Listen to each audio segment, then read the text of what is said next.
আল্লাহর নবী বলেন আমার ফাতেমা হলো জগৎ জননী। আদম সফিউল্লাহ থেকে কিয়ামত পর্যন্ত যত নারী জাতি জান্নাতে যাবে সব নারী জাতিদের সর্দারিনী আমার ফাতেমা। একবার জোরে জোরে বলা যাবে কি মারহাবা। ও মা বোনেরা শুনিয়া যান, এই ফাতেমার ঘরের মধ্যে কি ছিল জানেননি?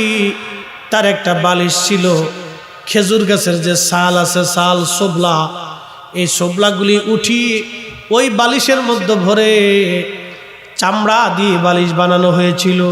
চামড়ার বালিশের মধ্যে খেজুর গাছের ছাল ভরে দিয়ে হযরত ফাতেমা রাদিয়াল্লাহু আনহা সারা জীবন কাটায় দিয়েছিল। কল্পনা করবেন আমাদের কত সুন্দর সুন্দর বালিশ, কত সুন্দর দামি খাটের মধ্যে ঘুমায় হযরত ফাতেমা রাদিয়াল্লাহু আনহা, যিনি জান্নাতের সাইয়্যিদিনী ছিলেন। খেজুর গাছের সুবলা, এই সুবলা দিয়ে তার বালিশ বানানো হয়েছিল। একটা ছোট্ট চৌকি ছিল ঘরের মধ্যে, স্বামী আর স্ত্রী দুইজনে ঘরের মধ্যে ঘুমাইতেন। একটা মাত্র কম্বল ছিল, খেজুরের মাদুরের উপরে তার বিছানা ছিল। এই কম্বল মাথা ডাকলে পা বের হতো, পা ডাকলে মাথা বের হয়ে যাইতো। একদিন হযরতে আলী রাদিয়াল্লাহু আনহু বলেন, ফাতেমা, অনেক বড় অভাব আমাদের ঘরে, তুমি তো জানো দিন আনি দিন খাই, কোনোদিন না খেয়ে থাকি।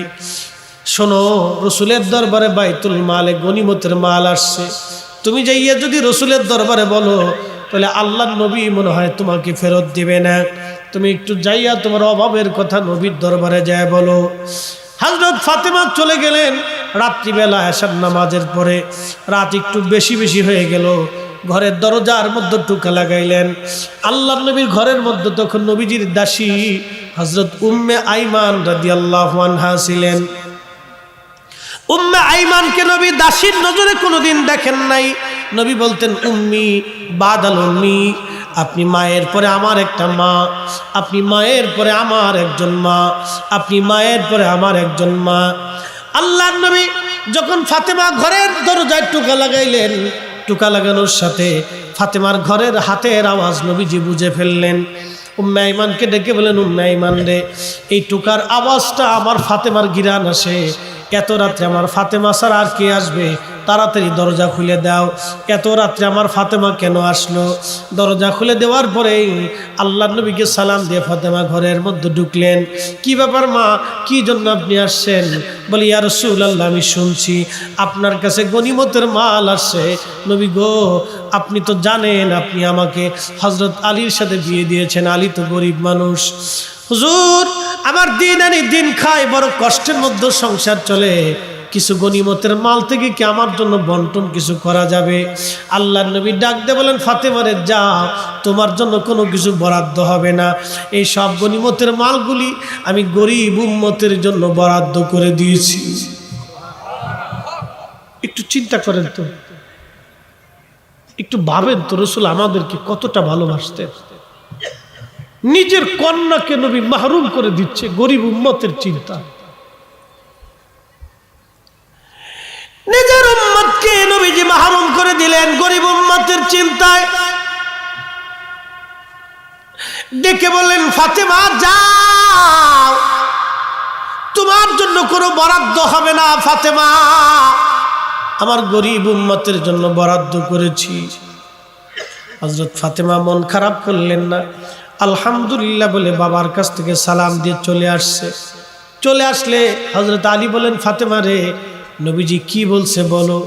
বলে, স্বামী আমার, আল্লাহর নবী আমাকে ফেরত পাঠাই দিয়েছেন আর বলে দিয়েছেন এটা গরিব উম্মতের জন্য বরাদ্দ, আমার জন্য কোনো কিছু এখানে কোনো বরাদ্দ নাই। হযরত আলী আলহামদুলিল্লাহ বললেন, কিন্তু রাসূল করিম সারা রাত ঘুমাইতে পারেন নাই, কলিজার টুকরা মেয়েটাকে অভাবের মধ্যে বিয়ে দিয়েছে, দিন আনে দিন খায়, কোন রকম দিন চলে।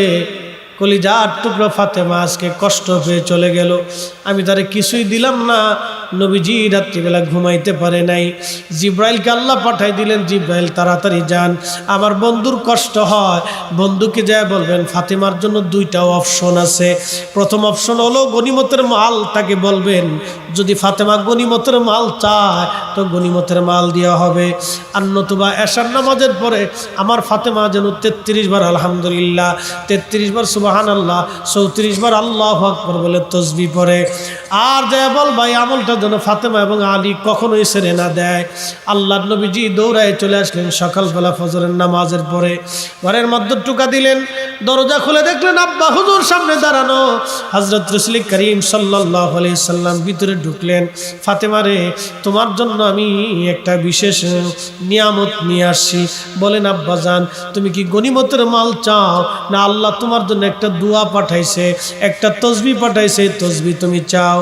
ফাতেমা বলেন আব্বা জান, আল্লাহ যেটা আমার জন্য তাসবিহ পাঠাইছে তাসবিহটা আমাকে দিয়ে দেন, আর গনিমতের মাল আপনি গরিব উম্মতের মধ্যে বন্টন করে দেন। একবার জোরে বলা যাবে কি সুবহানাল্লাহ?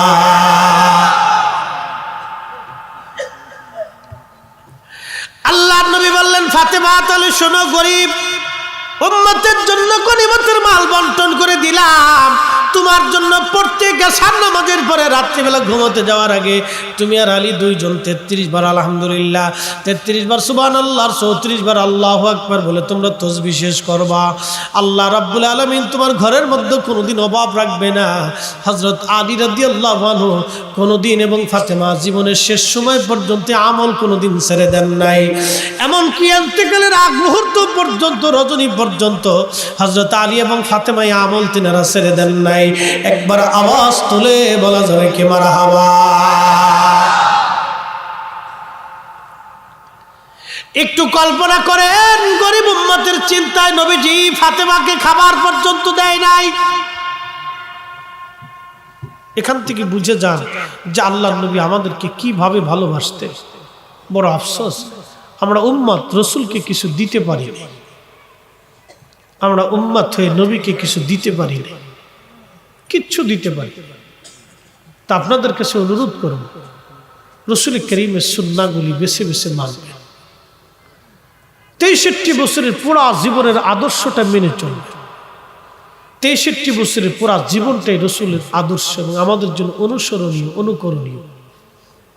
63 বছরের জীবন। নবী বলতেন উম্মত সকাল থেকে সন্ধ্যা, সন্ধ্যা থেকে সকাল পর্যন্ত তুমি হিংসা মুক্ত থাকবে, তুমি হিংসা মুক্ত থাকবে, কারো ক্ষতির চিন্তা করবে না। শুনে রাখো, এটা আমি নবীর সুন্নাহ। মান আহাব্বা সুন্নতি ফাকাদ আহাব্বানি, যে আমি নবীর এই সুন্নাহকে অনুসরণ করলো, ভালোবাসলো, সে আমি নবীকে ভালোবাসলো। ওমান আহাব্বানি, যে আমাকে ভালোবাসলো, কানা মাই ফিল জান্নাহ, সে আমার সাথে জান্নাতে চলে যাবে। আহা, ও নবীর উম্মত, সকাল থেকে সন্ধ্যা, সন্ধ্যা থেকে সকাল, বিকলবিন সালিম, হৃদয়টাকে পরিশুদ্ধ করবেন। তাসকিয়াতুন নফস, তাসাউফের প্রথম সবকের নাম তাসকিয়াতুন নফস, আত্মশুদ্ধি, আত্মাকে পরিশুদ্ধ করা, নিজের নফসকে কন্ট্রোল করা, হিংসা মুক্ত রাখা, রিয়া মুক্ত রাখা, অহংকার মুক্ত রাখা, অহমিকা মুক্ত রাখা, কামনা বাসনা এগুলি থেকে নিজের নফসকে কন্ট্রোল করা, মুক্ত রাখা। এটা যে করতে পেরেছে সে প্রকৃত আল্লাহর নবীর সুন্নাহ জীবনে পালন করতে পেরেছে। প্রকৃত সুন্নাহ, নিজের নফসকে কন্ট্রোল করা, নিয়ন্ত্রণ করা, এটা অনেক বড় একটা জিহাদ, চেষ্টা করতে হবে। এটা অনেক বড় জিহাদ আমাদের জীবনে চেষ্টা করতে হবে। সাহাবা ইকরাম এই চেষ্টার মধ্যে সারা জীবন কাটাই দিচ্ছে। আরে আবু বকর সিদ্দিক রাদিয়াল্লাহু তাআলা আনহুর দরবারে তার গোলাম খাবার নিয়ে আসছে, তো উনি খাবার খেয়ে ফেলে দিলেন। খাবার খেয়ে ফেলে দেওয়ার পরে প্রত্যেক দিন জিজ্ঞেস করে, তা আজকে ক্ষুধার কারণে জিজ্ঞেস করে, জিজ্ঞেস করলেন গোলাম কোথার থেকে আনছো? বলে অমুক গণকের কাছ থেকে আনছি। বলে সর্বনাশ করছো কি? গলার মধ্যে আঙ্গুল ঢুকেই দিলে। বমি আসে না, আসে না। সাহাবা ইকরাম বলেন আমিরুল মুমিনিন, আপনি তো মারা যাবেন। হযরত আবু বকর বলেন আমি যদি মরে যাই তাহলে ভালো, আর যদি খাবার বের হয়ে যায় তাও ভালো। খাবার হজম হওয়ার আগে আমাকে হয় মরে যেতে হবে, আর না হয় খাবার বের করে ফেলে দিতে হবে।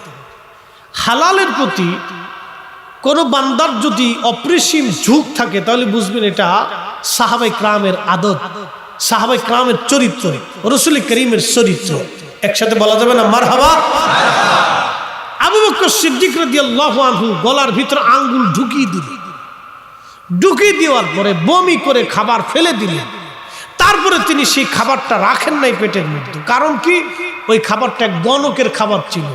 আল্লাহর নবী বলছেন, উম্মত, গণকের খাবার কুকুরের বিষ্ঠার মতো। কুকুর খাবার খাওয়ার পরে যেটা বমি করে ফেলে দেয় এটা হলো বিষ্ঠা। গণকের বাড়ির খাবার হলো কুকুরের বিষ্ঠার মতো। যারা হাত দেখে গণনা করে আপনার ভাগ্য গুনে দেয়, এদের খাবার কখন আপনি খাবেন না। এটা কুকুরের বিষ্ঠার মতো হারাম। আল্লাহ পাক এই হারাম থেকে আমাদেরকে বাঁচায় রাখুক, বলে না আমিন। মোহতারাম, এটা অনেক দামি ইবাদত, চেষ্টা করবেন আপনারা। প্রিয় নবীর উম্মতেরা, কি এমন আমাদের জীবনে করেছি আমরা কিছুই করতে পারি নাই রাসূল কারীমের জন্য, আল্লাহর হাবিবের জন্য আমাদের তেমন কিছুই করার নাই, তেমন কিছুই আমরা করতে পারি নাই। সাহাবীরা সারা জীবন কষ্ট করে অভাব অনটনকে বরণ করে জিহাদ করে যুদ্ধের ময়দানে কাটিয়ে রাসূলকে তারা ভালোবেসে গেছেন। নবীর দরবারে একজন সাহাবীর কথা আপনাদেরকে না বললেই নয়। একজন সাহাবীর নাম ছিল, তার নাম হযরতে জুলাইবিব রাদিয়াল্লাহু আনহু। নবীজির একজন ছোট্ট সাহাবী ছিলেন, তার নাম জুলাইবিব। আমাদের দেশে কিছু মানুষ আছে দেখবেন বামন বেঠে, একবারে ছোট ছোট দেখবেন কিছু মানুষ আছে বামন। এই বামনদেরকে নিয়ে আমাদের সমাজে হাসি তামাশা হয়। দেখবেন তাদেরকে নিয়ে মানুষ মানে মস্করা করে, সার্কাসে দেখানো হয়, খেলাধুলা করে হাসি তামাশা করে। এই সাহাবীদের মধ্যে একজন সাহাবী ছিলেন, তার নাম জুলাইবিব রাদিয়াল্লাহু আনহু। এই সাহাবী ছিলেন বামন বেঠে। এই সাহাবী রাসূল করিমের দরবারে বড় হতে লাগলেন। সাহাবী ছোট্ট কালে হারিয়ে গিয়েছিলেন। হারানো মানে তার অর্থটা বুঝায়। উনি বামন ছিলেন, বেঠে ছিলেন, ছোট্ট কালে হারিয়ে গেলেন। ওনাকে আর খুঁজে পাওয়া যায় নাই। ওনার বংশের পরিচয় কি, মাতৃ পরিচয় কি, কেউ কোনোদিন বলে দিতে পারবে না। এই সাহাবী নবীর বাড়ি বড় হতে লাগলেন। কোন মানে তার কোনো রুজি ছিল না। আল্লাহর নবীর বাড়ি খাইতেন, নবীর বাড়ি ঘুমাইতেন। অর্থাৎ আহলে সুফার একজন সাহাবী ছিলেন জুলাইবিব রাদিয়াল্লাহু আনহু। তার পরনের কাপড় ছিল, খুব মনোযোগ দিয়ে, পরনের কাপড় ছিল সিরা তালিযুক্ত। আমরা যারা এখন আছি, আমরা তো অনেক ভালো ভালো পোশাক পরি।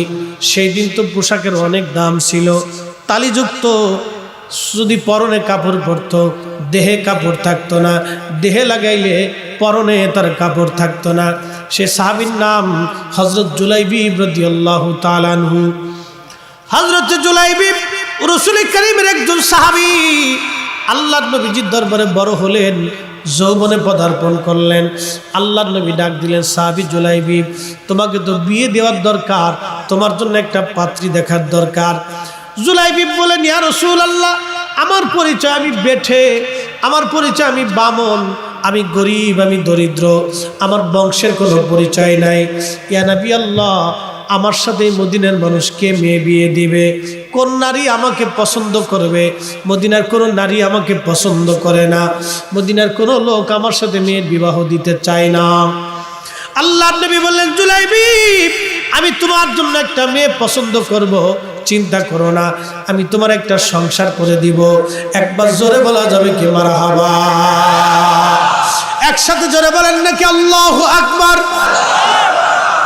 আরে নবীর দরবারে কোনো বড় ছোট বড় দিয়ে প্রমাণ হয় না আশিক রাসূল। চেহারা দিয়ে আশিক রাসূল হয় না, টাকা দিয়ে আশিক রাসূল হয় না, লেখাপড়া দিয়ে আশিক রাসূল হয় না। ও বাজান, ওই যে মুহাদ্দিস, মুফতি, বক্তা, প্রিন্সিপাল, চ্যান্সেলর, অধ্যক্ষ, উপাধ্যক্ষ, এগুলি দিয়ে আশিক রাসূল প্রমাণ হয় না। আশিক রাসূল প্রমাণ হয় অন্তরের ভিতরে নবীর ভালোবাসা আছে কিনা এটা দিয়া। সে দিন মজুর হতে পারে, রিকশাওয়ালা হতে পারে, অথবা আপনার কি বলে শিক্ষিত হতে পারে, অশিক্ষিত হতে পারে, অথবা আপনার ল্যাংড়া হতে পারে, বুবা হতে পারে, কানা হতে পারে, অথবা ভিখারি হতে পারে। নবীর দরবারে পছন্দ কবুলিয়ত যোগ্যতার জন্য তার হৃদয়ের দরকার। আল্লাহর নবীর প্রতি তার ভালোবাসা আছে কিনা এটা রসুলের দরবারে আগে গ্রহণযোগ্যতা নেবে। চেহারা দেখে নবীর দরবারে দাম হয় না, টাকা পয়সা দেখেও নবীর দরবারে দাম হয় না। বহু টাকাওয়ালা আছে, বহু পয়সাওয়ালা আছে, জীবনে একটা মাহফিল করার মতো তৌফিক তাদের নাই। কথা বলেন আছে না নাই? বহু পয়সাওয়ালা, কোটি কোটি টাকার মালিক, বাড়িতে একটা মাহফিল দিতে পারে না, একটা মাহফিল সাজাইতে পারে না, ওলামা একরাম নিয়ে দোয়া করাইতে পারে না। তার মানে এইগুলি করার জন্য নসিব লাগে, নসিব। কথা ঠিক কিনা? কি লাগে? নসিব, নসিব। সাহাবী জুলাইবিবের কথা বলতেছি, শুনে যান। এই সাহাবীর সম্মানে আল্লাহ কোরআনের আয়াত পর্যন্ত সূরা আহজাবে নাজিল করছে। সাহাবী ছিলেন বেঠে, বামন, বামন। তো আল্লাহর নবী তার বিয়ের জন্য একটা মেয়ে পছন্দ করলেন। মেয়ে ছিল মদিনার সবচেয়ে সম্ভ্রান্ত পরিবারের এবং সবচেয়ে সুন্দরী। আপনারা জানেন মদিনার মানুষ তো এমনি সুন্দর। মাদানী যারা অরিজিনাল আনসারি মাদানী তারা এমনিতেই সুন্দর, তারাও প্রাকৃতিকভাবে সুন্দর। আল্লাহ তাদেরকে এমনি সুন্দর করছে, তাদের মন সুন্দর, তাদেরকে আল্লাহ এমনি সৌন্দর্য করে দিয়েছেন এবং তারা সব খুব নরম হৃদয়ের মানুষ।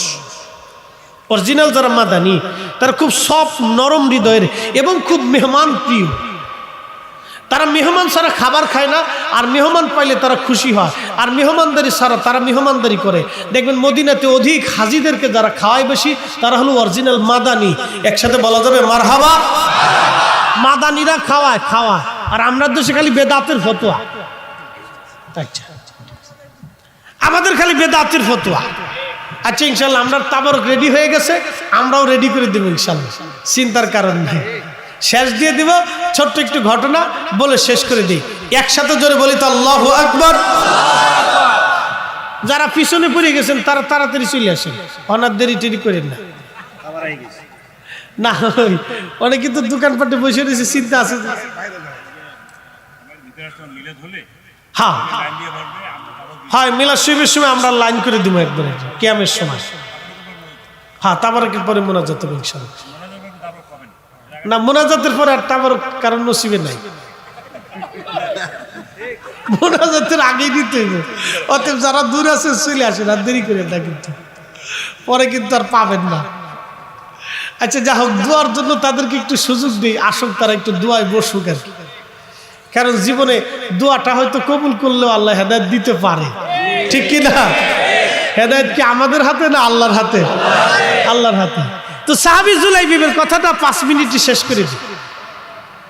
জুলাইবিব রাদিয়াল্লাহু আনহুর জন্য নবীজি একটা মেয়ে ঠিক করলেন। মেয়েটা খুব পরমা সুন্দরী ছিল। তো আনসারী সাহাবীরে ডাক দিয়ে বলে, সাহাবী তোমার ঘরে না একটা মেয়ে আছে? বলে, হ্যাঁ হুজুর আছে। মেয়েটাকে বিবাহ দিবা? বলে, হ্যাঁ হুজুর বিবাহ দিব। তো সাহাবী মনে করছে হুজুরে কারীম বিয়ে করতে চায়। তো সাহাবীদের আদত ছিল যে নবীজি যদি কারোর সাথে আত্মীয়তা করতে চাইতেন তো খুব খুশি হইতেন। আল্লাহ রসুলের সাথে আত্মীয়তা করে, এটা তো জীবনের চরম সৌভাগ্য, ঠিক কিনা? কি সৌভাগ্য! সাহাবী খুশিতে একবার আত্মীয়, ইয়া রাসূলুল্লাহ আপনি আমার সাথে আত্মীয়তা করবেন, আমার 7 জন্মের ভাগ্য। নবীজি বললেন, না সাহাবী, আমি তোমার মেয়ে বিয়ে করতে চাই না, আমার সাহাবী জুলাইবিবের জন্য তোমার মেয়ের পছন্দ করছি। তো জুলাইবিবের কথা যখন বলছে, আচ্ছা বলেন, মদিনার সবচেয়ে সুন্দরী মেয়ে, সম্ভ্রান্ত পরিবার, একটা ছেলে, সে এলো বামন, বেঠে, কালো, অভাবী এবং তার বংশের পরিচয় নাই, এই ছেলের সাথে কে বিয়ে দিতে চায়? সাহাবী কয়, হুজুর আমার বিবির সাথে পরামর্শ ছাড়া আমি সিদ্ধান্ত দিতে পারবো না। তো চলে গেছে বাড়ি। বিবি, শুনছ আল্লাহর নবী তোমার মেয়ের বিবাহের পয়গাম পাঠাইছে? মহিলা মনে করছে হুজুর বিয়ে করতে চায়। বলো কি, রসুল বিয়ে করবে, এটা আমার 7 জন্মের ভাগ্য। কয় না, রসুল বিয়ে করবে না, জুলাইবিবের সাথে বিয়ে দিবার চায়। কয় আল্লাহর কসম করে বলি, ওই ল্যাংড়ার সাথে বিয়ে দিব না। মহিলা চিতে গেছে। মেয়েটা ছিল ঘরের মধ্যে। তো বাবা মা দুইজনে কথা বলতেছে, মেয়েটা ঘরের ভিতর থেকে বের হয়ে বাবা মার রুমে আসছে। এসে বলতেছে, ও আব্বা ও আম্মা কি নিয়ে কথা বলতেছেন? বলে, মারে রসুল তোমার ব্যাপারে বিবাহের পয়গাম পাঠাইছে। তুমি তো জানো এক সাহাবী আছে জুলাইবি, ওটা বেঠে একবারে বামন, গরিব মানুষ, বংশের পরিচয় নেই, কালো নিগ্রু। এই ছেলের সাথে তোমার মতো একটা মেয়ের বিবাহ কেমনে দিই বলো তো? মেয়েটা জালালি হয়ে ধমক দিয়ে বলেন, সাহস কি করে হয় আপনাদের? রসুল আমার জন্য স্বামী পছন্দ করেছে, নবী আমার জন্য বিয়ে পছন্দ করেছে, রসুল আমার জন্য ছেলে পছন্দ করেছে, এর চাইতে আমার জীবনের সৌভাগ্য আর কি হতে পারে? আল্লাহু আকবার, জোরে বলেন আল্লাহ আল্লাহ।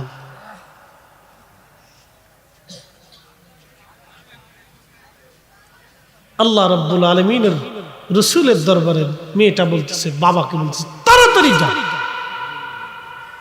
যান, আমি নিজে রাজি, আপনারা রাজি না হলে আমি রাজি। সুবহানাল্লাহ।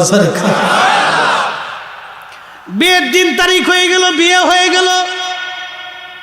জুলাইবিব তো গরিব মানুষ ছিল, অনেক কষ্ট করে বিয়ের সামানা টামানা জোগাড় করছে, খুব কষ্ট হয়েছে।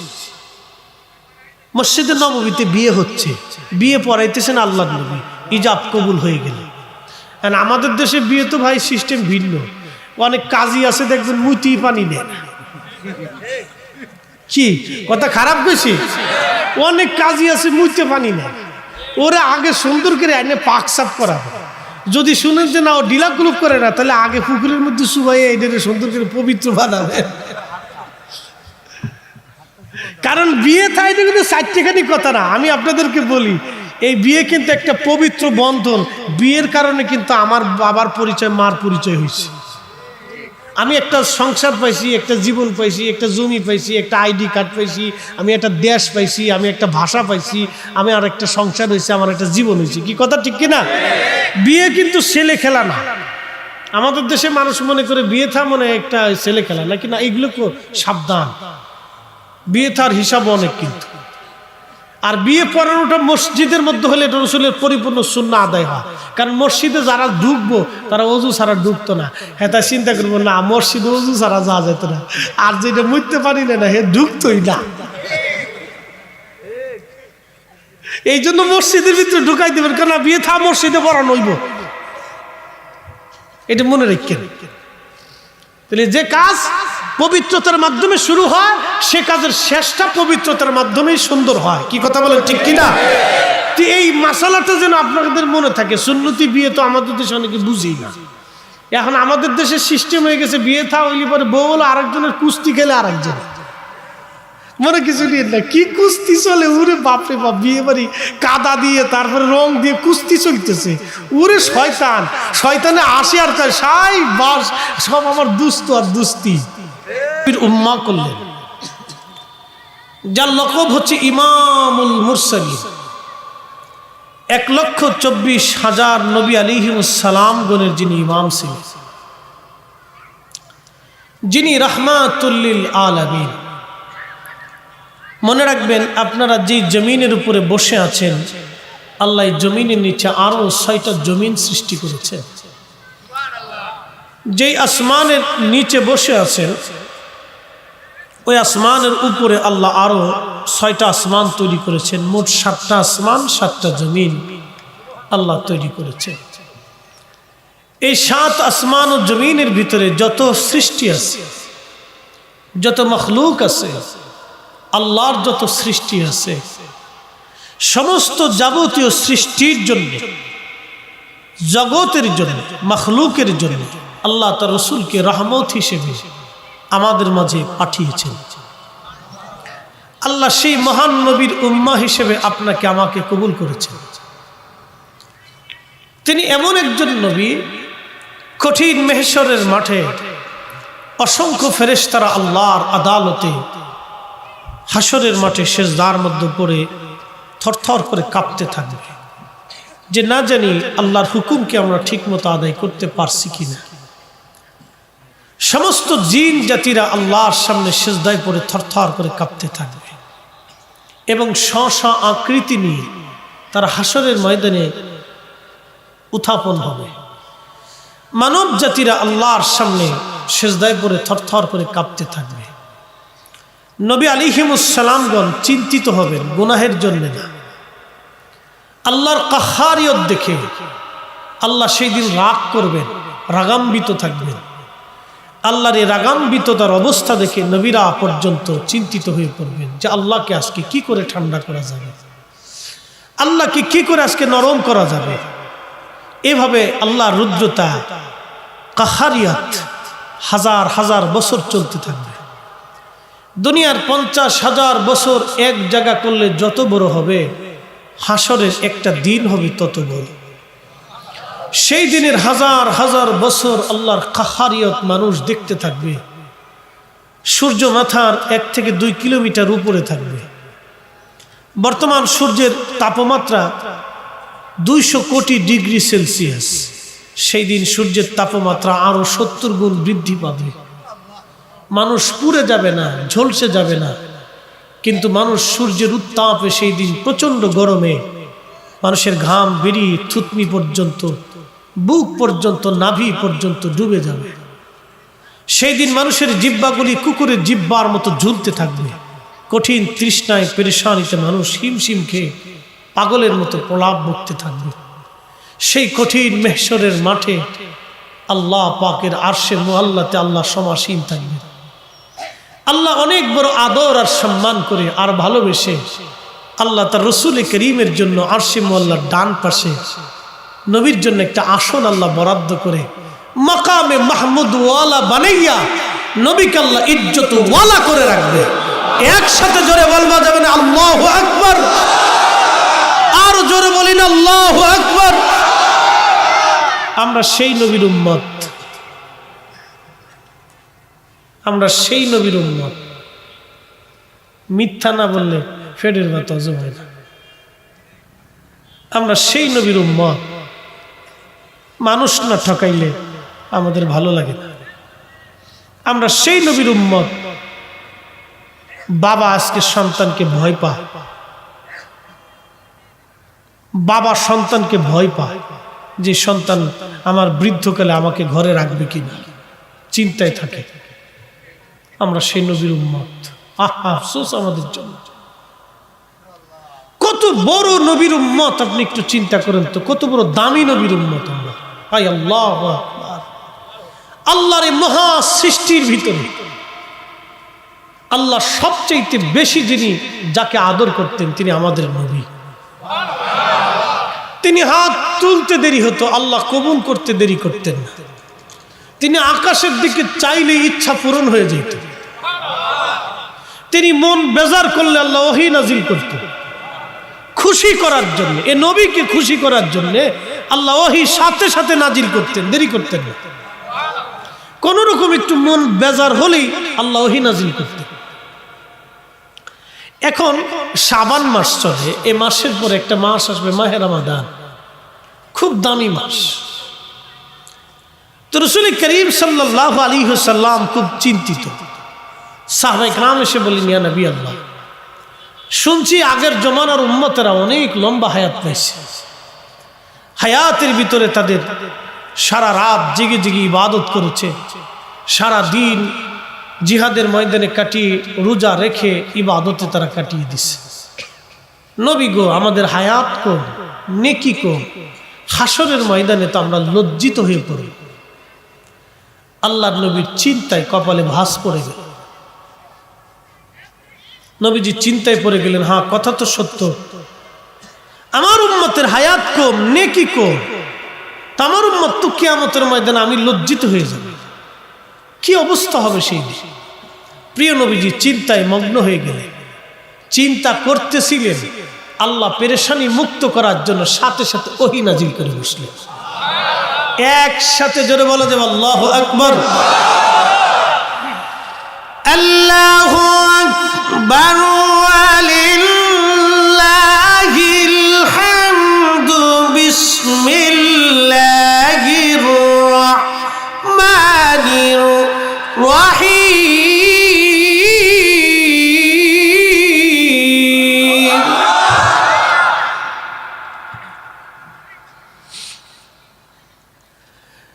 ইন্না আনজালনাহু ফি লাইলাতি